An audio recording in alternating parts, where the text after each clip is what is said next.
Recording in progress.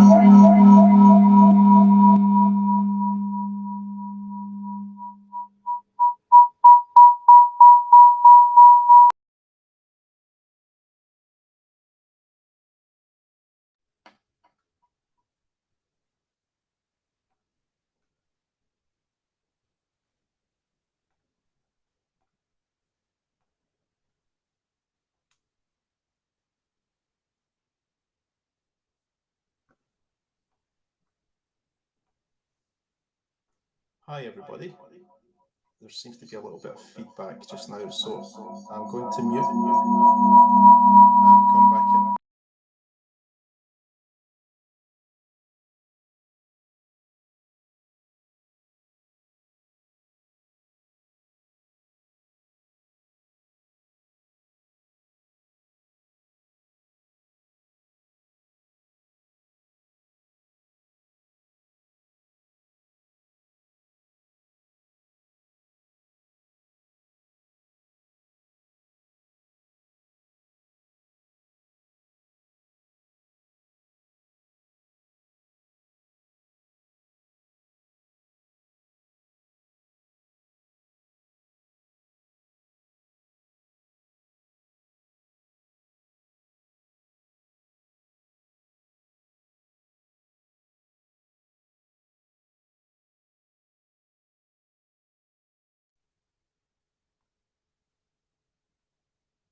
Hi everybody. I think we've solved the problem. Okie dokie. We're ready to start. So I believe we're recording. So welcome to this session on hosting a CMALT cohort at the University of Edinburgh. My name is Jonathan Morey, and I'm the Professional Programmes Lead at the University in the Digital Skills Design and Training team. Throughout the presentation, if you do have any questions, please feel free to pop them in the chat. I'll try and get them as I go along, but ultimately we will have a Q&A at the end of the session. So I'm delighted to be here. It's an honour and a privilege to be asked by ALT to present to you today. So hopefully you can leave this session with some extra knowledge and some networking opportunities, which is ultimately the aim of this session. So for today, we're going to look at a little bit of background to the CMALT programme, formerly known as the CMALT scheme at the University of Edinburgh. We'll look at how I go about planning and promoting the CMALT programme, future plans, and keeping in touch. And throughout the session, there's a QR code there on screen, which will allow you to access this slide deck for future reference. But I believe you'll receive the slides and the recording anyway at the end. So here's the logo that was created for the CMALT programme at the University of Edinburgh. Very straightforward, very simple, clean-cut approach, nothing too fancy. And this stemmed from a guinea pig cohort that took place around mid-2024 to get the ball rolling. And as you can see on screen, one of the projects that I look after as a professional programmes lead is the CMALT programme amongst 6 others. And there was a little bit of a gap from 2019 until 2024. The CMALT scheme ran from 2016 to 19. It was very successful, enabling 18 staff members to become certified, as you can see. And then since then, until present day, we have 37 staff members from across the university that have embarked upon their CMALT journey, which is excellent. And this stems from the relaunch that I mentioned in 2024.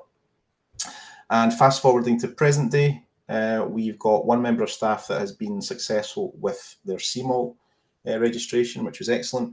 There are 4 registrations processed with ALT at the moment, who are waiting for the results, and there's 2 registrations pending and 3 portfolios that are under review with myself and our bank of mentors.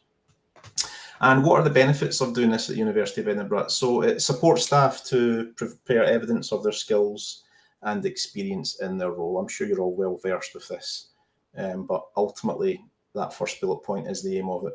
And of course, upon a successful application, they will be awarded either Associate CMALT, CMALT, or Senior CMALT. So we cover all avenues, despite the fact that it's called the CMALT programme. It's an enhancement of other engagement with learning technologists in schools across the university who contribute to the Information Services Group, which is a division that I work in. And there's two examples there, the Louisa project and the Flora project. And if you have the link to the slide there, you can click on the link to find out more about what that is. And it also articulates with the Higher Education Academy fellowship quite nicely. So that's just a little bit of background to the programme, a little bit of the history and where we are at present day. So to start off, the first thing that I did after collaborating with colleagues at King's College and other universities and institutions in the UK was I prepared a SharePoint site.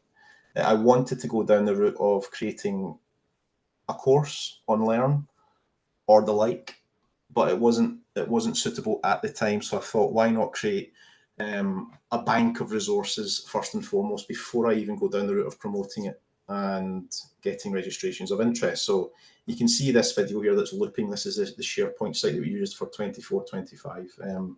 And throughout this presentation, I will refer back to 24-25 because I'm still in the middle of the 24-25 cohort. It's coming to an end at the end of this month. But you can see here, this is a SharePoint site. It's got a homepage, meeting information and resources. It's got links to what is ALT and CMALT, sample portfolios, resources and cohort information, a calendar of events, which is namely our meetings and writing retreats. So I've tried my best to leave nothing to chance for all the candidates. And there's also a tracker that I'll talk to you about later on, which is quite handy, as well as a link to Padlets. But yeah, we assume nothing with the cohort. There's folk that embark upon the journey that are very experienced. They may have done CMALT once upon a time and want to go back into it, or they have no clue whatsoever what it is, but realise the potential that it can bring them to develop them professionally, and they want to embark upon that journey. And that is ultimately my job, to push them through that process. So that's the SharePoint site, and the next step in the process for me was to promote it. Again, very simple, very straightforward. This was, I would say, namely word of mouth, messages from my director, messages put into emails and newsletters, testing the water, so to speak. But the uptake was pretty good. There was roughly 22, 23 for the guinea pig cohort in 2024, which was great. And the view with that cohort was to implement in-house accreditation, but that's not happening at the moment, as most of you will be aware. So we're still going down the route of registering with ALT and submitting portfolios the traditional way. But this was how I promoted it on Instagram, basically. Very straightforward. There was one post on the left, and then later on, before the deadline, there was a last call, and just signalling that it was for staff only. So very straightforward. And then a little poster that I designed on Canva that I published on X, formerly known as Twitter. And this got a lot of hits. A lot of inquiries came through to myself through email before there was registrations of interest. And that's also for the 24-25 cohort as well. So useful for the guinea pig cohort as well as the 24-25 cohort. So signposting the avenues, QR code for the registration of interest form, clouds in the sky, we're going on a journey. And just trying to capture people's interest and engage how they feel about it. And then the registration of interest form is a very straightforward MS form. As you can see, name, surname, job title, staff number, department, email address, line manager's name, email address of line manager, and a little snippet about experience and background, and an application statement, which ultimately forms the basis of the contextual statement. So that comes in quite handy. These get submitted to me, I review them. More often than not, those that do embark upon the CMALT programme journey have a need to do it. They're well versed in what ALT offers them professionally. So you're expecting them to be accepted onto the cohort. It's free of charge. It doesn't cost anything. So it would be in your best interest to do it. That's how we kind of pitch it if inquiries come in. But this is a form that's filled in. And yeah, that's as simple as it gets with the registration of interest. And these applicants that come in, You can see here from 2024 until present day, these are the departments that they work in, their job roles. As you can see, digital's in the description and the title, education, delivering, teaching and learning. There's a little bit of a mix there, but we're looking to reach out to the wider university. We reach out to the wider university anyway, but we're looking for many more walks of life across the board. There's still many areas of the university that don't know about the programme that we host. That's how big the University of Edinburgh is. That's one of the challenges, but we're working to improve upon that and reach out a little bit more with promotional materials, marketing, merchandise at stalls and so on and so forth. So this just gives you a flavour of who applies to go into the cohort. And then the next most important aspect, and without this it just won't work. We're very fortunate at the University of Edinburgh to have a large number of members of staff that are certified already. I mentioned in one of the previous slides we had about 18, it's now 19. There will be a few out there that I'm not aware of, but we're still trying to gauge that information. But all mentors have to be associate CMALT or senior CMALT certified. There's an expectation for the mentors, and I take a kind of ad hoc approach at the moment with the mentors. There's an expectation for them to keep up to date with the guidelines, which they do very well. Be available at a mutually agreed time with mentees to offer writing support and feedback. So I do place strong emphasis with the mentors on the fact that you're all very busy individuals. I get that. Absolutely, it's paramount that the workload is as minimal as possible. So the onus is on the mentee to approach the mentor for support, which has worked quite well so far, I would say. Still testing the water with it. We're not too rigorous with structure. For example, with the Edinburgh Award cohort that I run at the university, which targets all students, I flag and signpost mentee check-in weeks for the students, but I don't do that with the CMALT cohort yet. I don't think there's a need for that just yet, because there is that expectation that staff members are self-sufficient and proactive. And there's no expectation for the mentors to attend cohort meetings or writing retreats.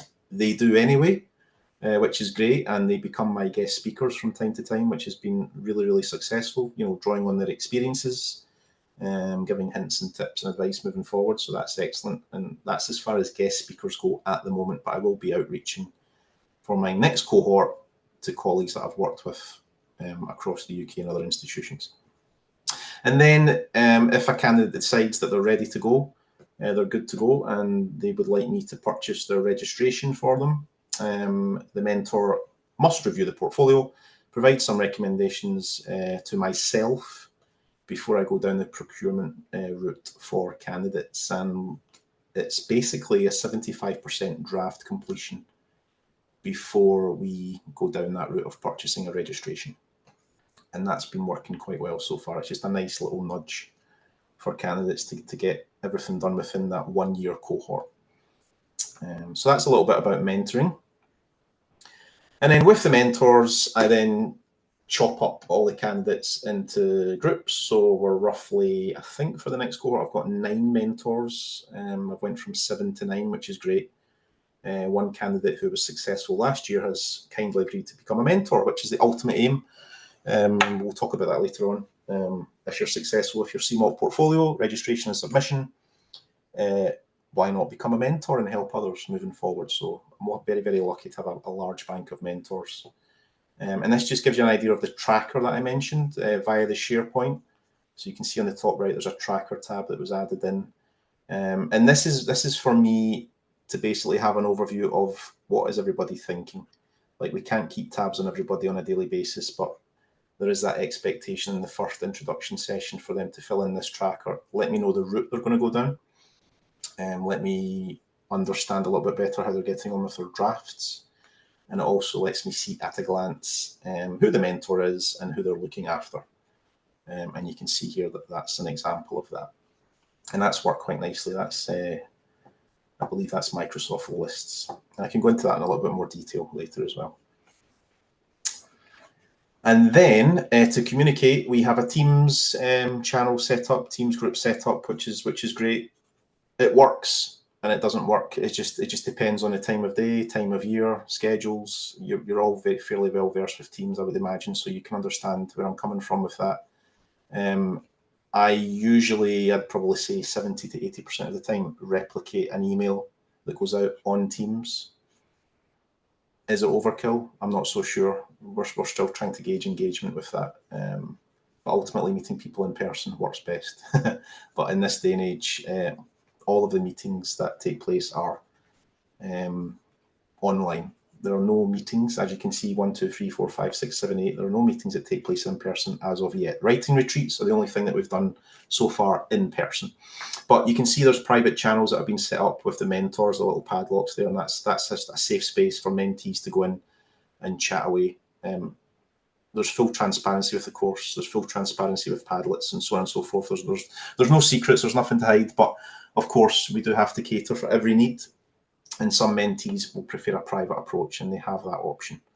So that's just a sample of the welcome from myself to the cohort on Teams.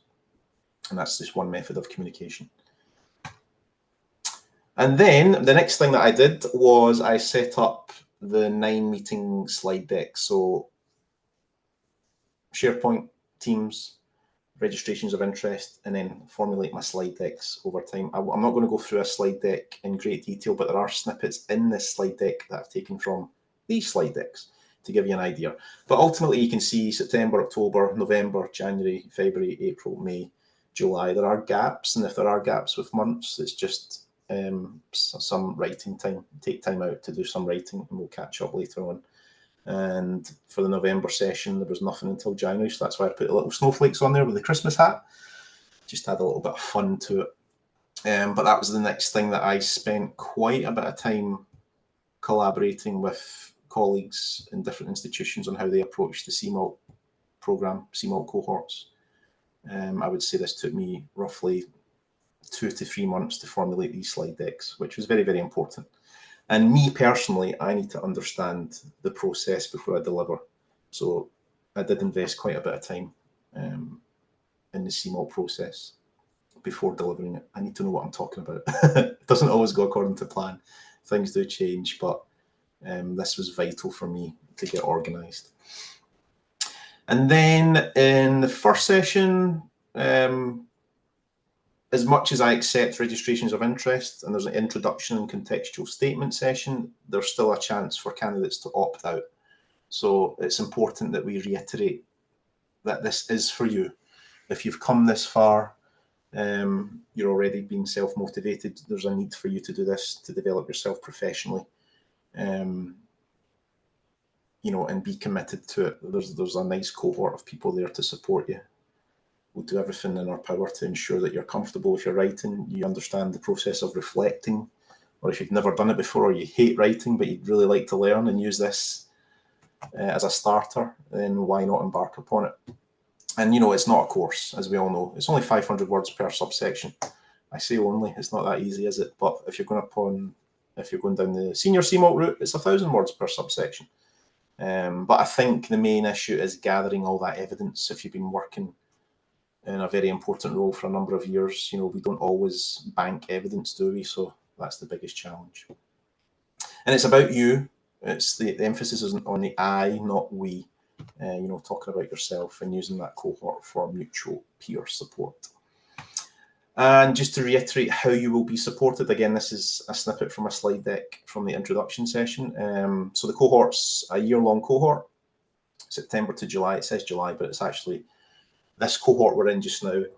We had the last meeting on the 2nd of July, and the submission deadline, when I say submission deadline, is August the 31st. It's when I receive notification from a mentor that a candidate is ready to register. That's what we mean by submission deadline. And the next cohort starts at the end of September, beginning of October. So this is how we support you. Monthly meetings with gaps plus writing retreats. There's, I think, maybe 4 or 5 writing retreats. We're looking to up that a little bit and spread out over the university. All meetings are recorded.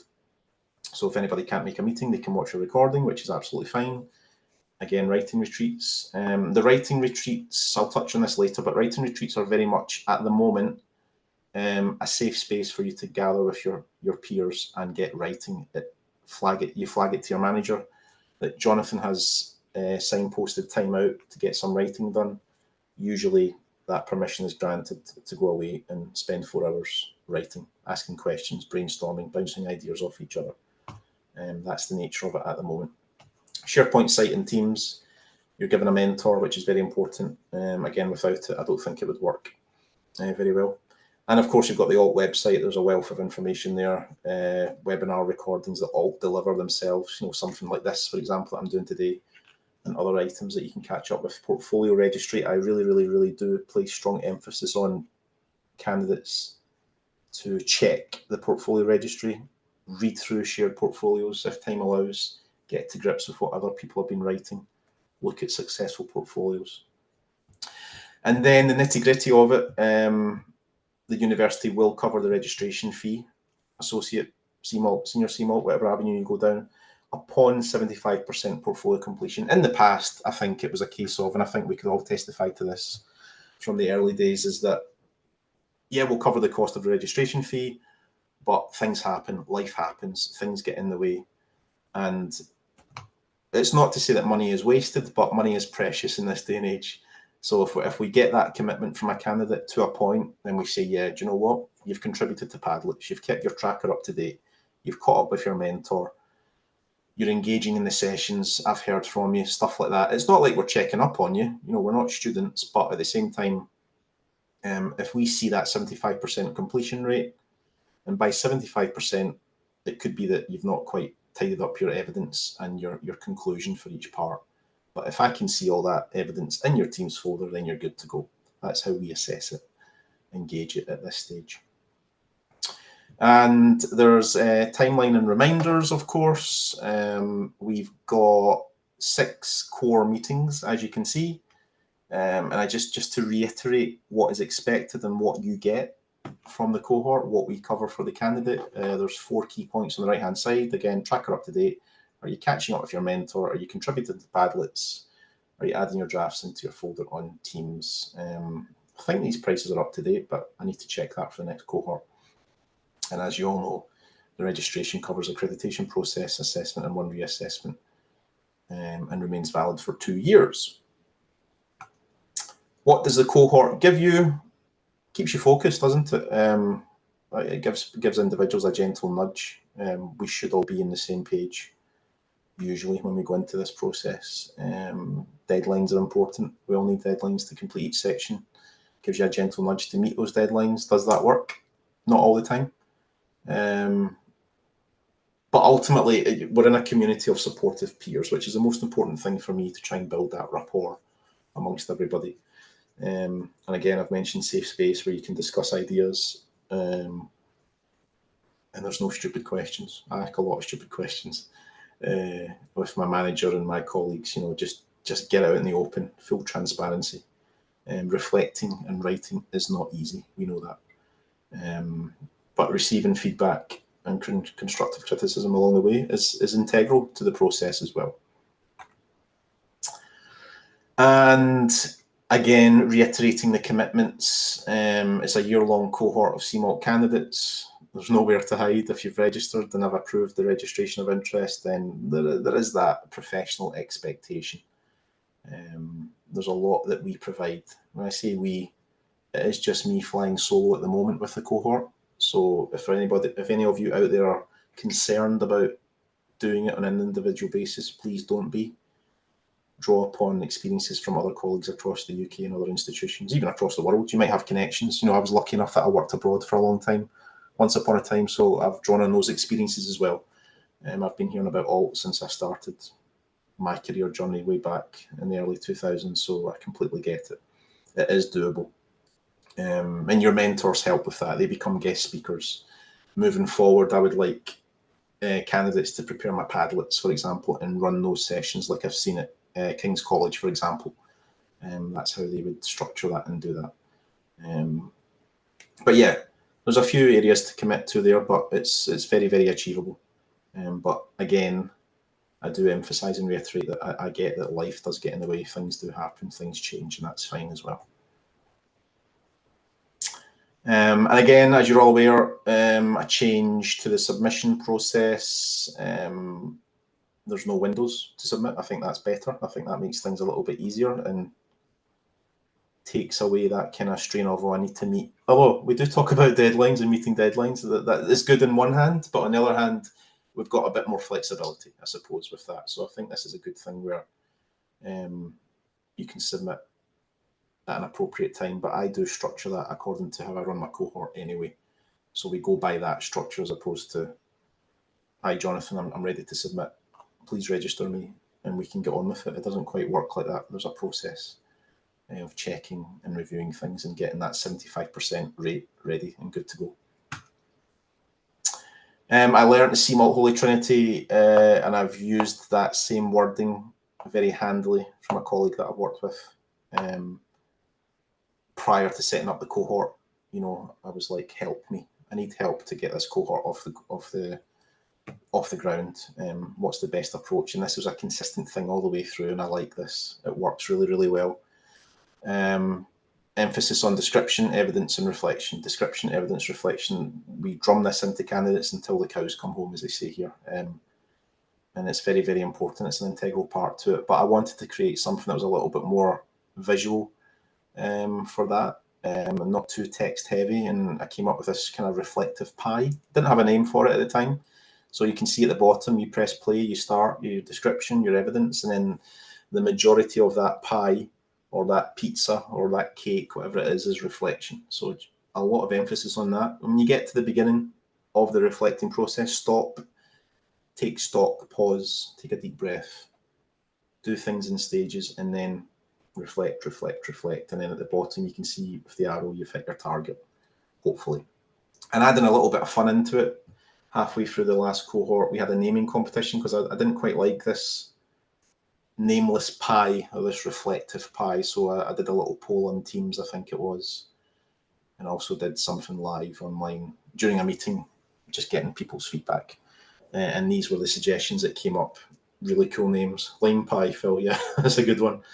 Thinking pie, the think tank pizza, CMALT pizza, pieflection, portfolio pieflection, quicheful thinking. So we took those names, had a vote, and you could do something similar. Who knows? I mean, you might take inspiration from this, or you might think, Jonathan, what on earth is this pie all about? But I'm quite a visual guy myself anyway. I like bright colours and graphics. I'm not a text-heavy person. I try and avoid it as best I can. But you'll see from the shared slide decks at the end of this session that there are text-heavy sessions. You just cannot avoid it.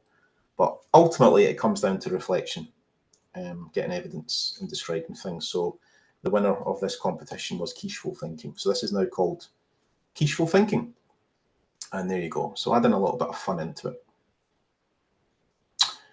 And then 1, 2, 3, 4, 5 writing retreats during the last cohort on an ad hoc basis, signposting it, giving people an opportunity to pencil in some time way in advance.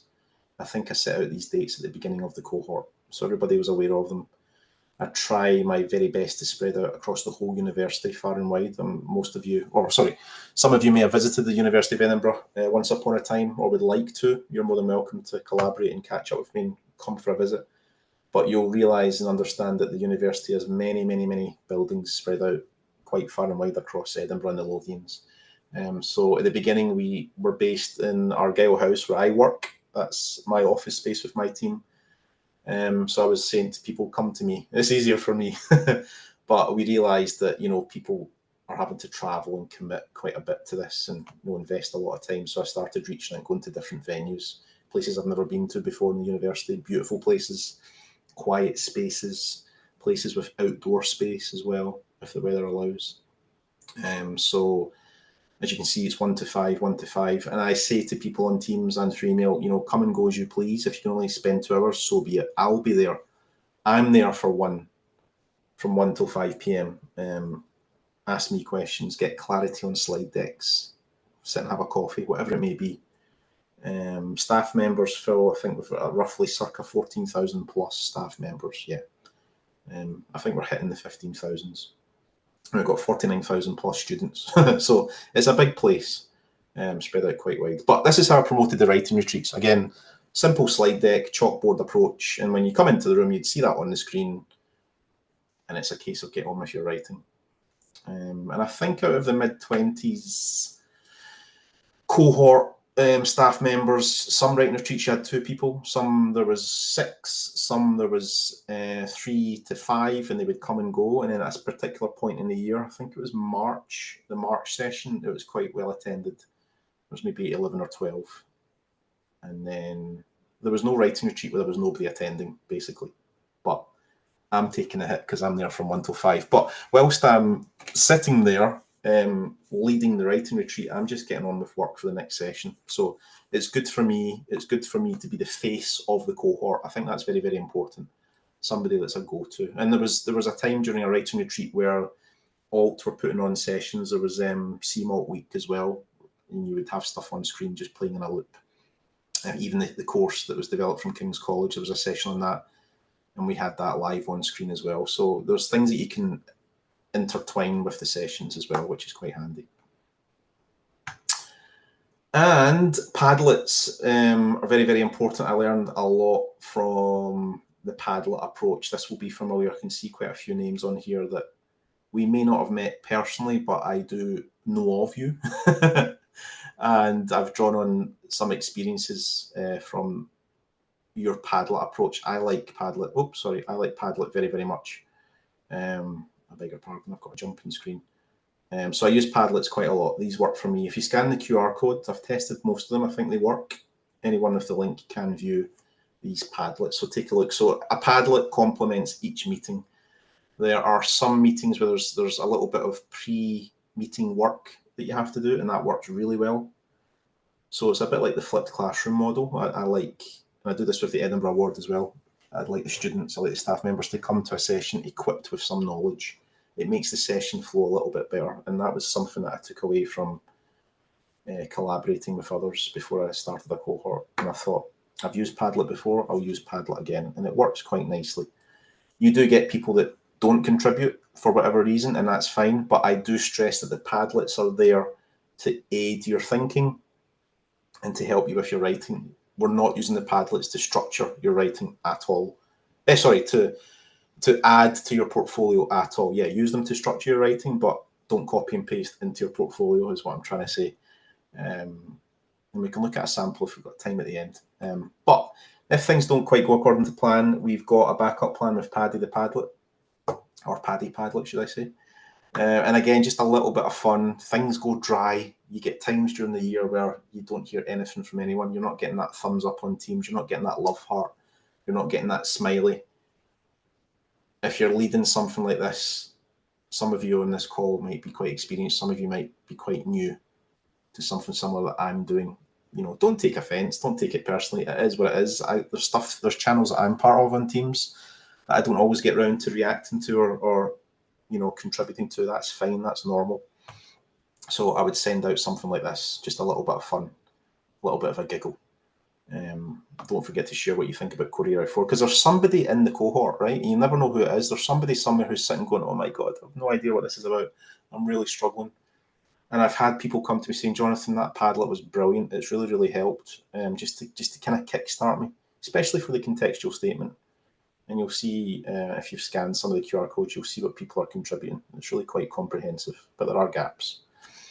And that's the crux of how things are run. And then what's next? Reiterating the timeline, you can see I've taken a snippet from the SharePoint. The cohort goes from September to the end of August. So we're in this right now. We're halfway through. On Monday next week, I'm sending out a reminder email to staff. Because the stats on my first slide stated certain numbers, but I do know there's 3 or 4 staff members that have told me either on Teams or one-to-one, Jonathan, just so you know, I'm going to be submitting. I'm ready. And I'm like, excellent news. The numbers are rising, but people do need time to do this. It's not as straightforward as you think to write and reflect. But yeah, I've circled the cohort deadline there, as you can see. But if the cohort ends, right, and mentors move on and take on new candidates next year, I do say to candidates, look, if in this yearly cohort, you haven't registered, you haven't submitted, haven't done much writing, who knows what it may be. You can either join the next cohort, or if I do see that your drafts are kind of sitting at that maybe halfway stage, just keep in touch with me. You know, I'm quite sure a mentor might be more than happy to sit down with you and have a coffee and check your portfolio. I can check it as well, and move on from there. So it's not the end of the story, but you don't have that guarantee that you'll still have a mentor. If you want that guarantee, you have to rejoin the cohort. And then the final session on the 2nd of July, if you are in a good position to meet the deadline, make sure your tracker's up to date, make sure all your drafts in your folder on Teams, or there's a link to your portfolio. People like to do things differently. Usually I do have a nice bank of folders with submissions, which is good. Especially if I'm off on annual leave or I'm absent for whatever reason, I can say to my boss, everything's here. It's like, this is where you'll find X, Y, and Z. So it's important to be organised, but I need the candidates to be organised too. But yeah, ultimately the mentor has checked your draft portfolio, and then I usually get an email or a Teams message saying, Jonathan, I've checked Joe Bloggs' portfolio. They're good to go. Can you just double check everything's okay? And then I go through the procurement process on my end, which I can talk to you in a little bit more detail if you want to collaborate after this session. But yeah, ultimately the purchase takes place. And then at the end of that slide deck, there was a little firework display. Congratulations, you've attended the meetings, you've watched the recording, you've contributed in some way, shape or form. Good for you, well done. You know, ultimately you're reaching that target, but you can see the 3 arrows. Have you reached the finish line? So we just have a little chin wag about that at the end. Just to emphasize you've done so well. Even just thinking about it mentally is a big step. Can you choose your mentor, or are you assigned a mentor? You are assigned a mentor at random as it stands, and that's been okay. There was an instance where there was a staff member who was on a contract, I believe it was. So say, for example, it's 1 to 2 year contract, and they were in a building quite far away from the main central campus, and he said, Jonathan, would you mind if I'm aligned with such and such a mentor, just because I'm in close proximity? So I would make that change. So far I've done it at random, Alison. But if somebody was to approach me for whatever reason to say, look, is it okay if I have a mentor for X, Y, and Z reason, then I'll probably say, yeah, no problem. Cecilia, what would you say is the biggest challenge for running a cohort for the university? The biggest challenge for me is ensuring that I know what I'm talking about. I'm going through the process of becoming certified during this next cohort, so I will need a mentor, for example. So I've had to learn from the bottom up, which has been really, really good for me, because once upon a time when I worked in Hong Kong, all was on the tip of everybody's tongue. Way back in 2009, 2010, it was like, you know, you need to get your certification. Are you a member of ALT? Had no idea what that meant at that time. I was just, you know, starting out in a different career path as the head of learning technologies abroad in a different country. And I didn't know anything about it. So I think running a cohort kind of blind to the process. I had to do a lot of homework. I think maybe 6 to 8 months of studying, Cecilia, and learning, reading the guidelines, keeping up to date, attending conferences, collaborating wherever I could. Even there's even one time where I went on holiday to London for a long weekend, and I caught up with a colleague in an institution just to say, look, talk to me about CMALT, what's it all about. And now that CMALT has an asynchronous resource, we'll talk about that shortly. How do you plan to incorporate it in your cohort? So I'll move on to the next slide. I assume you're talking about the CMALT course that's been developed by King's, which is great. This will run alongside my 25-26 cohort as a self-paced, self-study resource. Having looked through and reviewed the course, it complements my slide decks quite nicely, but it just adds so much extra with regards to assessing your progress, having those quizzes along the way. It works really, really well. It will help me personally in achieving my certification. But again, that kind of ad hoc approach, I've only been doing this since mid-2024, so I'm still assessing the lay of the land with it. And we're even going to incorporate a lunch for CMALT certified members at the university, starting from the next cohort as well. So we're going to have that get together every single year. So things are developing rapidly at the university. It's such a big institution. And we all recognise the importance of this certification.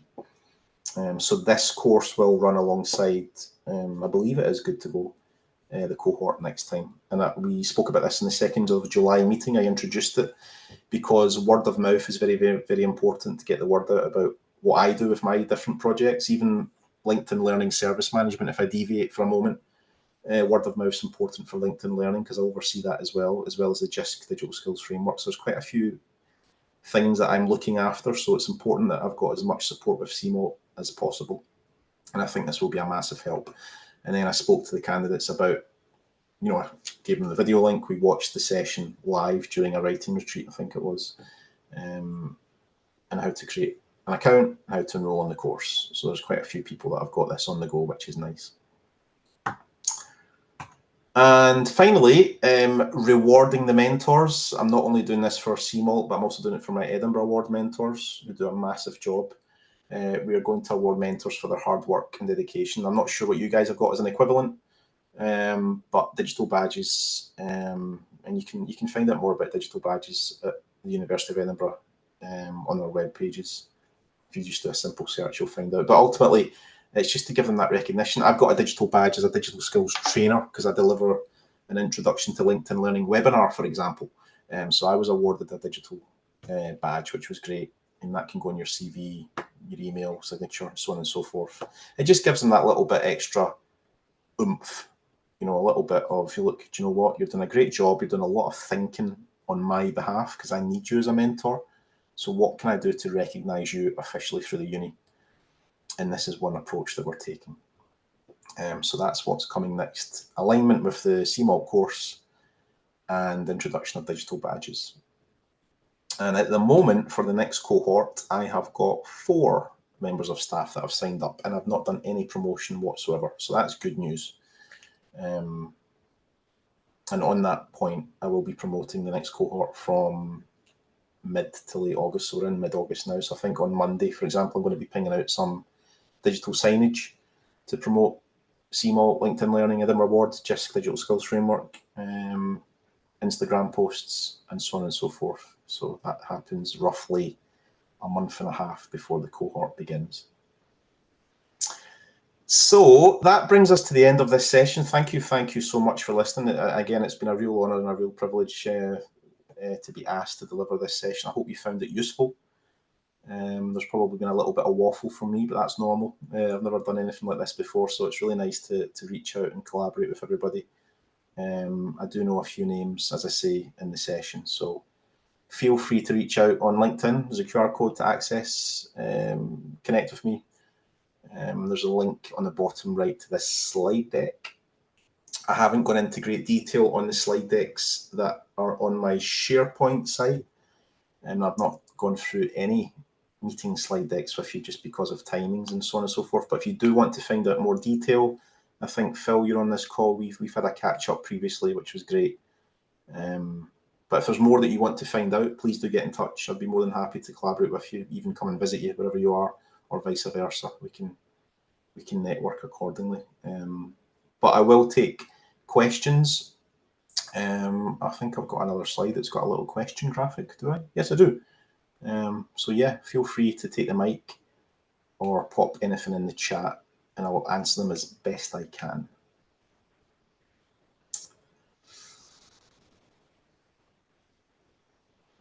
No problem, Phil, will do. Absolutely. I don't have any questions, but I just thought I'd show my face and say. Oh, there you are. How are you doing, Scott? Good to see you. I just thought I'd show my face and say thank you. No, you're very welcome. As I say, it's 2024 until present day is still very much in its infancy with CMALT, but I'm thoroughly enjoying the process and learning as I go along. So hopefully this has been useful. I think I covered most of what we spoke about, Phil, but there might have been a few extras in there. Yeah, it's nothing I didn't. I mean, I didn't know what you've been up to, but I've been trying to get around to doing my CMALT since CMALT started. Oh, good. So again, this is the thing, isn't it? You'd be surprised how many people are like, this guy's running a cohort, but I'm not certified myself. I'm not ashamed to admit it, but I know a lot about it, which is good. And I made sure that I knew a lot about what I was blooming talking about before I deliver it. So I think that's very important. And I'm now in a position to start writing. So I used to run higher education academy cohorts as well, and I'm still not certified for that either. Well, there you go. On the club, no worries. But it's great to see you again. Thank you very much for joining this session. Cool. Anybody else in there got any questions or would like to ask? Yep. I mean, mainly want to say thank you, Jonathan, for that. It was a really interesting session. No worries. Very welcome. I've been kind of trying to do similar things in Cardiff, but in a slightly different position in that most of our learning technologists are centralized into one team. So it's been quite informal kind of peer support within the team so far. But what we do sometimes struggle with a little bit is just getting people kind of motivated and getting people that kind of extra step. So to all our meetings so far, although we have monthly meetings, they're quite kind of just catch ups and chats really, and then you kind of wait for somebody to ask a question or kind of bring some work to you. So I'm really kind of interested to know more about kind of the meetings that you have and how you structure those, and whether kind of that might be something we go down a little bit more, to get a little bit more formality, and it's difficult because we're all at different stages as well. So having that formal structure is a bit more difficult, but it's something I think I'd really like to go towards. And the other question I wanted to ask is, I think from reading the slides, suggested that most of your participants are kind of learning technologists in some shape or form. Is there any kind of interest or thought to kind of reach out more broadly to kind of academic staff and things like that, or is it mainly focused towards your learning techs at the moment? Yeah, so I'll answer that question first. I mean, with the key principles and values and whatnot at the beginning of most of my sessions, along with the Holy Trinity, we do emphasize, you don't have to be a learning technologist to be one. You don't have to have technology or digital in your title to embark upon this journey, because ultimately, in 2025, we're delivering, like from an academic's perspective, we're delivering content through Learn, for example, or there's digital within that process. So there's that vested interest without realizing. So it's up to me to promote it in such a way and reach out and do more, get across the university. I do a lot of stalls at the university when I can, where I'm promoting to all walks of life. Like, for example, at the main library in the university, you don't know who's walking past, but you know it's either going to be a staff member or a student, and you need to promote and get the word out about this process, but ultimately promoting what all have to offer. So I wouldn't say, if an academic approached me tomorrow and said, "Hiya, I'd like to register my interest for the CMALT cohort. This is my background. I've got a really keen interest in digital. I've done a lot of work with digital throughout my career, as much as I'm an academic delivering content and teaching." Sections of the CMALT portfolio, the questions can be adapted to suit.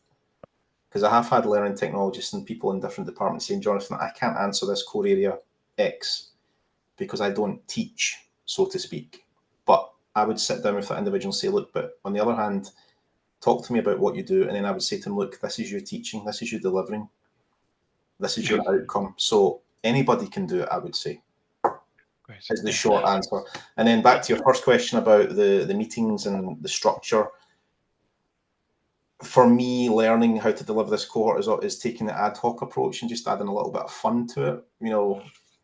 I could be quite dry and witty when it suits me, but on the other hand, I could be really like monotonous and robotic and boring. But I'm conscious of the fact that I've attended many meetings myself where you're like, "Oh my goodness, this is too text heavy." So trying to take that, the reflective pie approach, the quicheful thinking, just putting a twist on things, getting a little competition on the go, gauging interest and learning about individuals. I don't know who Tom, Dick or Harry is.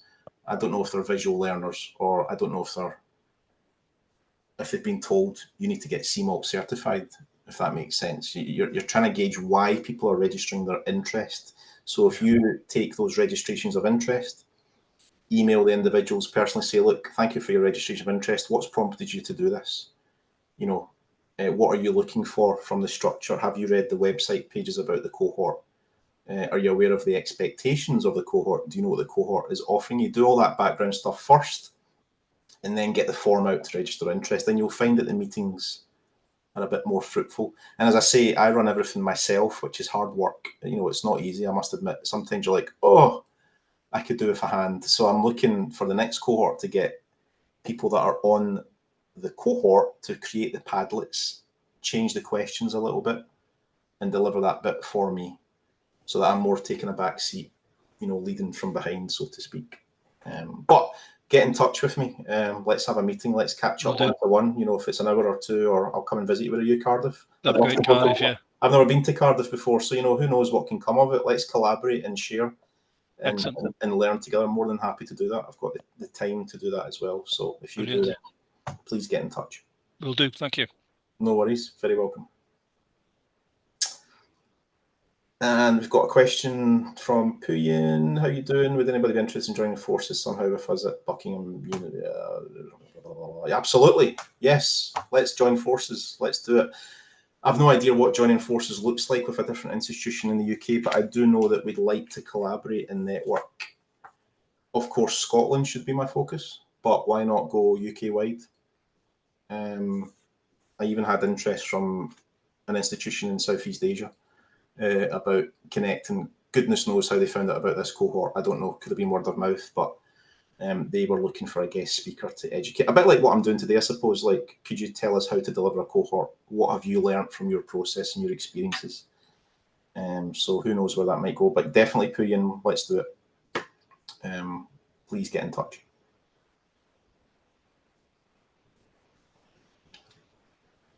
But we've got about 8 minutes left officially of this session, so I'll go back to my little QR code.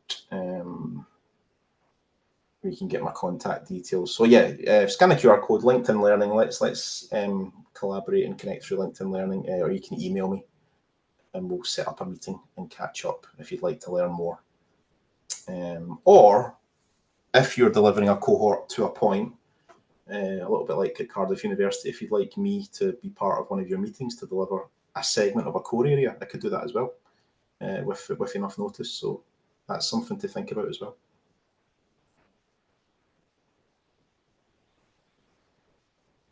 But I'll hang about for the next 5-6 minutes, guys. If there's anything at all, please pop it in the chat.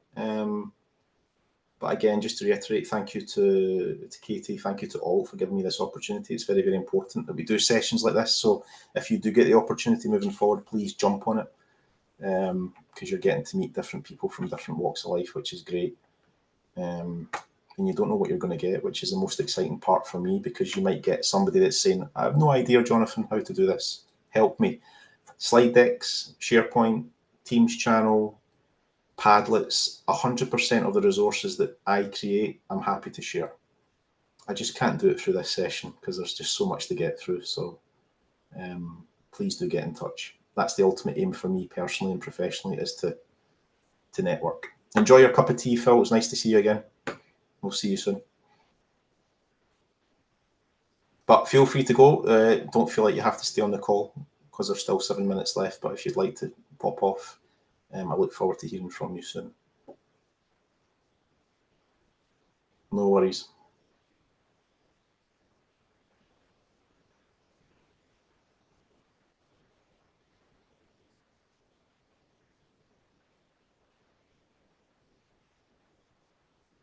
I think that's a wrap.